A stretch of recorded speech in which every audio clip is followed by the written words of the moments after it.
In the previous class, we learnt about the physical features of our India. In this video, we are going to know about the geological background and the Himalayas, which is one main part of our Indian relief features. So first of all, let us know about the geological background of our India.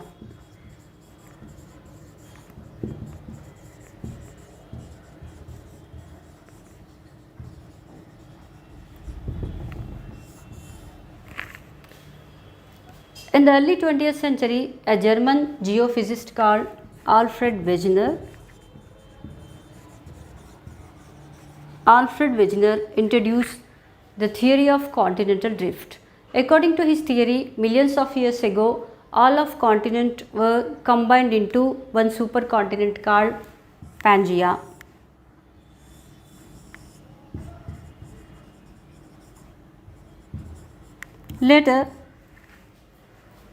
Later, this supercontinent broke apart into two land masses called Angara or Laurasia, which is in the north side, and Gondwana land in the south side.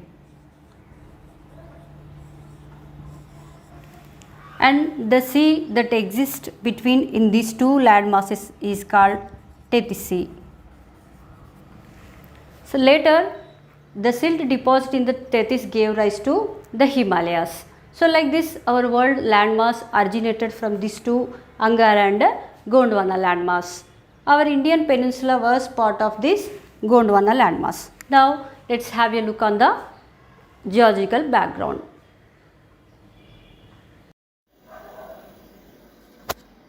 Over 200 million years ago, this Gondwana land split into pieces and the peninsular Indian plate moved towards northeast and collided into the much larger Eurasian plate or Angara land. Owing to the collision and immense compression force, mountains evolved through a folding process over millions of years. The Himalayas we see now are an example of this. In more detail, Indian landmass as part of Gondwana land originated due to several processes like weathering, erosion and deposition. The breaking off from the northern corners of the peninsular plateau led to the formation of a large basin. Later, it was filled with sediments deposited by the Himalayan rivers from north and peninsular rivers from south. This created the extensive flat northern plains of India.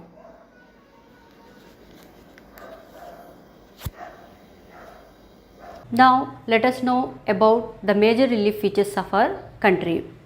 The main relief features of our Indian landmass is classified into 6. They are the Himalayas, the Indo-Gangetic plains, the peninsular plateau, the coastal plains, the desert and the islands. Now first of all, let us know about the Himalayas. The Himalayan ranges run in the west to east direction in the form of an arch. In our India, Himalayas are spanning 11 Indian states and union territory, namely Jammu and Kashmir, Ladakh, Himachal Pradesh, Uttarakhand, Sikkim, Arunachal Pradesh and also all the northeastern states. The Himalaya stretches 2400 kilometers from west to east and their width differs from 500 kilometers in the western regions to 200 kilometers in central and eastern regions. It is broader in western region.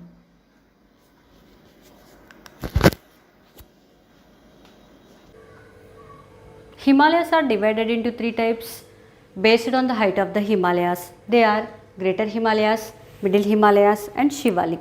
Now first of all, let us know about the Greater Himalayas. This Greater Himalayan range is also known as Himadri. And these Himalayan ranges are the highest and the northernmost range of the Himalayan mountain ranges. and the average height of this mountain range is 6100 meters. And these Himalayan ranges are completely composed of snow and ice covered, and we can find here many glaciers. The melting of these glaciers are a major source to the perennial rivers. As we all know that perennial rivers means the continuous flow of all the rivers.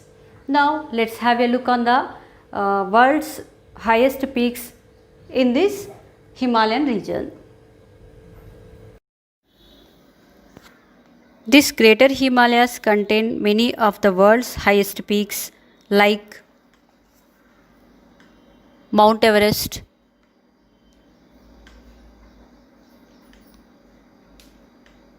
Kanchenjunga,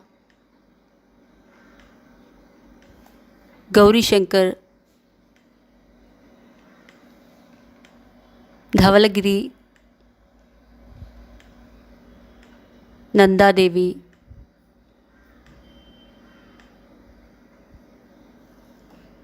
K2 mountain, Nanga Parbat.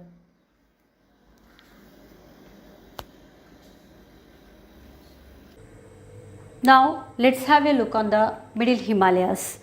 These middle Himalayan ranges are also known as Himachal or lower Himalayas, and these Himalayan ranges run between the Shivaliks in the south and the greater Himalayas in the north. This range has an intricate system of range. Intricate means nothing but the rough surface, and the height of this range is 3500 to 4500 meters, and the width of this range is 60 to 80 kilometers. Many peaks here are more than 5050 meters above the sea level, and these ranges are covered with ice throughout the year. Now let's have a look on them, which are the most important ranges in this middle Himalayan ranges.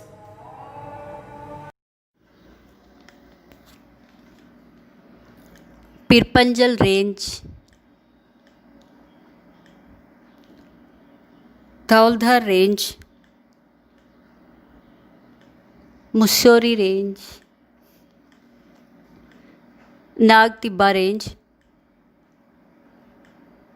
Mahabharat Lake or Mahabharat range, Jaskar range. This Jaskar range is situated in Ladakh. The Pirpanjal range, which is situated in southernmost range of the middle Himalayas in the Kashmir, is the longest and the most important range. Between the Pirpanjal and the Jaskar range of the main Himalayas lies the famous valley of Kashmir, running over a distance about 135 kilometers in southeast to northwest direction. This valley is about 40 kilometers broad and extend in the area of 4921 square kilometers with the average elevation of 1585 meters above mean sea level. Further east, the middle Himalayas are marked by the Mussoorie and the Nag Tibba ranges. The Mussoorie range has an average elevation of 2000 to 2600 meters and runs over a distance of 120 kilometers from Mussoorie to Lansdowne. This lower Himalayan range is well known for many hill stations like Mussoorie, Nainital, Chakrata and Ranikhet. These are the famous important hill stations which are situated between 1500 to 2000 meters above the sea level. Now, let us see some more Himalayan resorts. Simla, Mussoorie, Nainital, Almora, and Ranikhet, and also Darjeeling. These are located in this range.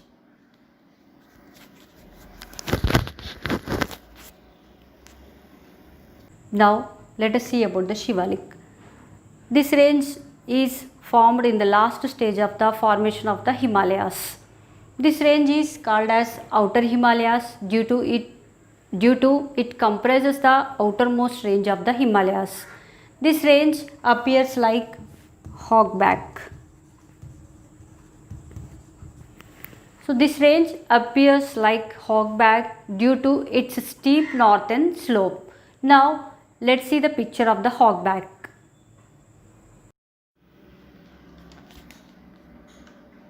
Hogback means nothing but a long, narrow, steep valley. This Shivalik range runs parallel to the Lesser Himalayas for a distance of about 2400 kilometers from the Potwar Plateau to the Brahmaputra Valley. The average width of the Shivaliks varies from 50 kilometers in Himachal Pradesh to less than 15 kilometers in Arunachal Pradesh. The average height of this Shivalik is 600 to 1500 meters.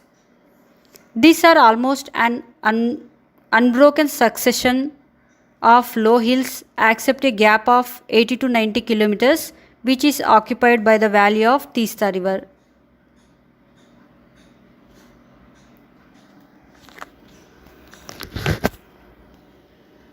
These Shivaliks obstruct the flow of the rivers from the upper reaches of the Himalayas and formed big lakes in the valleys. The slit and sediment brought by the rivers get deposited in these lakes. After the river had cut their way through the Shivalik range, the lakes are drained away, leaving behind plains called dunes in the west and downs in the east.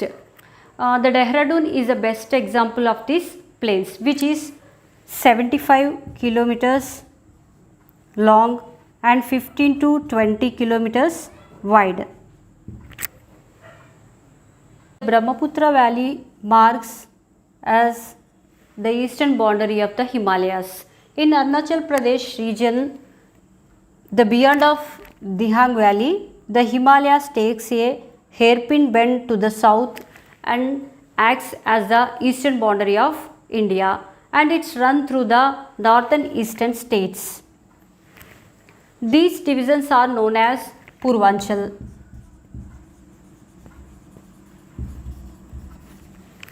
Regionally, the Purvanchals are known as Patkai Hills, Mizo Hills, Manipuri Hills and the Naga Hills.